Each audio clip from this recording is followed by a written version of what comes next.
Oh, this woke me the fuck up. So, I don't like to say, okay, what some person said years ago, but you know, it kind of goes with Kevin Smith having a problem with He-Man years ago, and then he represents He-Man, right? And James Gunn having a problem with Superman, couldn't do Superman. Now he's writing and directing Superman.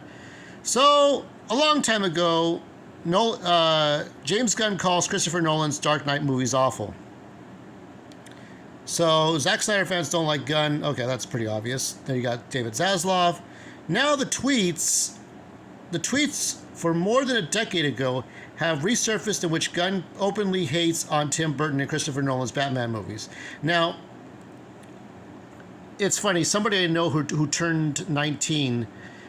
There's a George Clooney cameo in one of the new superhero movies. But when I was 19, George Clooney came out as Batman and Robin, George Clooney and Chris O'Donnell, and that was probably the worst of the Batman movies. Some people liked Forever. Batman Returns was just Tim Burton vomiting. But I liked the first one. The first one was sentimental. In fact, I might put the link below for Batman 89 commentary. I did commentary for the original movie for the 30th anniversary. But here we go. So these tweets in question have a no-holds-barred Gunn's absolute hate for Burton's 1989 Batman. The Tim Burton Batman is poorly written.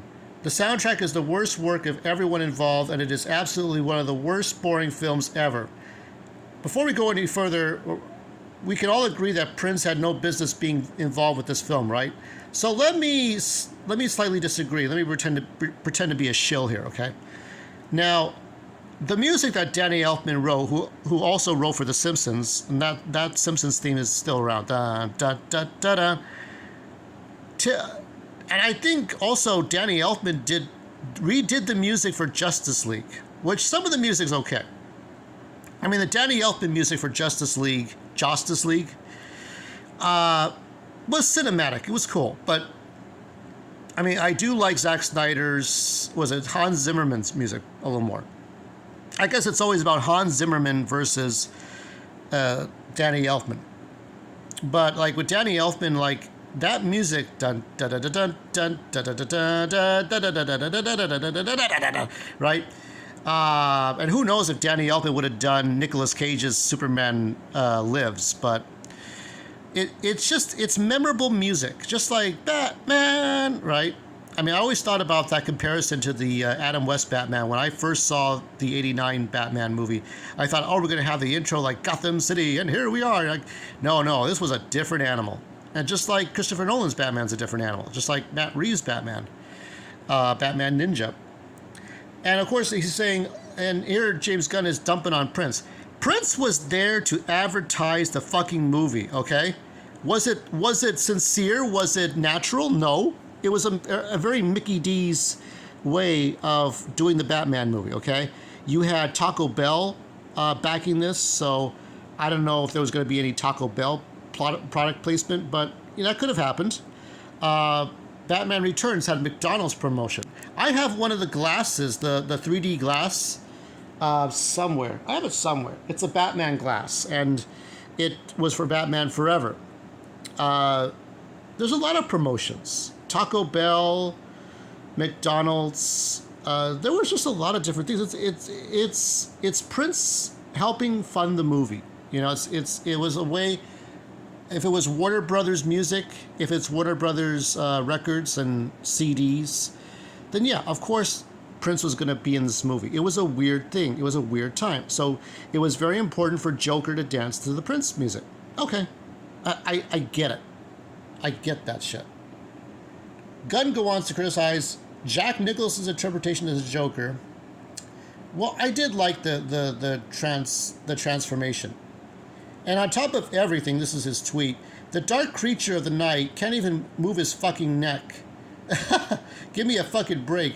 Now, it's funny he's saying this. When they redid Michael Keaton's costume for Flash, they were going to give him everything. They were going to give him the works. They were going to give him something akin to what Christian Bale wore.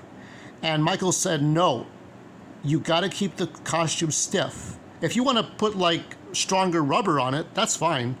But it's got to be designed the way it was, because there was acting involved in which he would move around. He had this Michael Keaton Batman acting that went with the costume. So he told them, no, do not change what the costume was about. So they kept the costume the way he wanted it. So they made changes to it. And, you know, Michael Keaton was a very big diva about it, if he was going to come back as Batman. And not only for Flash, but for Batgirl, rest in peace, Batgirl movie. You know, give me a fucking break. It's a ridiculous, awful film. Burton's Planet of the Apes is genius in comparison. Now that is a take. Some people don't like it. I was okay. I liked the villain in that movie. Gunn didn't stop there. His vitriol was then aimed at Christopher Nolan's Batman Begins. So now he's taking on this one. I have a problem with both of Nolan's films. I don't think either one is classic. And I don't even really think Batman Begins is good. Despite being the first cinematic dark take on Batman, so what? Stallone's Judge Dredd was the first dark take on Judge Dredd. The movie is awful. Well, I don't think people like the movie. One with Carl Urban was better. But, I mean, it was the first time Judge Dredd was on there. So some people like it, some people don't. You know, you got Blade Runner. You got all kinds of weird... I mean, I always kind of think now it's that cult movie that some people will like and some people won't. And you got Rod Schneider in that. I am the law. No word yet on what Gunn thought of Matt Reeves' The Batman. Obviously, because Matt Reeves is still there on the fucking lot. Oh, no. Everybody's on strike. The Batman, but these tweets obviously put more pressure on the upcoming take on Batman, which will be part of his newly designed DCU. A new Batman movie titled The Brave and the Bold is in the works for the Flash director. Andy Muschietti is set to direct. So Andy Muschietti is still going to be part of that, but I'm going to skip out. Normally, Gunn replies to these types of things, so it'll be interesting. So I don't know if the tweets themselves are still there or not.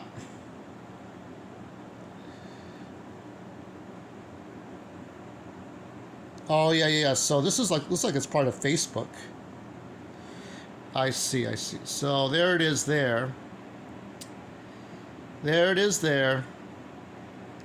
So it's sad. Yeah. So I don't know what to tell you.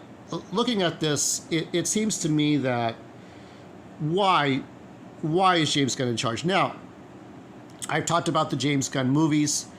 I am going to say that it may sound like hypocrisy, but there's only 4 projects that I would be interested in seeing to finish this completely off, okay? We have there's a writers actors strike going on in which we can't figure out what's going on with the AI as well. One of them is Aquaman Lost Kingdom. Another one is Superman and Lois, the only Superman project James Gunn is not touching. Who knows where that is? I know it's supposed to be season 4 in next year, but when next year, we don't know. It's not going to be January. The Batman 2 and Joker Folie à Deux, because the first ones were all very good. Superman and Lois has got to turn around for people to accept it, and that's about it. Yeah, this sucks, man. It really does. You can see my empty room. So what must be done is I must move on. I heard Gran Turismo movie was pretty good. I'm not sure how much I'm going to be into the video game movies. I am looking forward to seeing what's going on with the Knuckles. I'm not sure if Knuckles is coming to Netflix. I think, no, Knuckles is coming to Paramount Plus because it is Paramount. And Sonic 3, who knows where that's going. It's all up in the air now, but I don't trust James Gunn's universe, and I never will, and I don't care, and I don't ever want to care.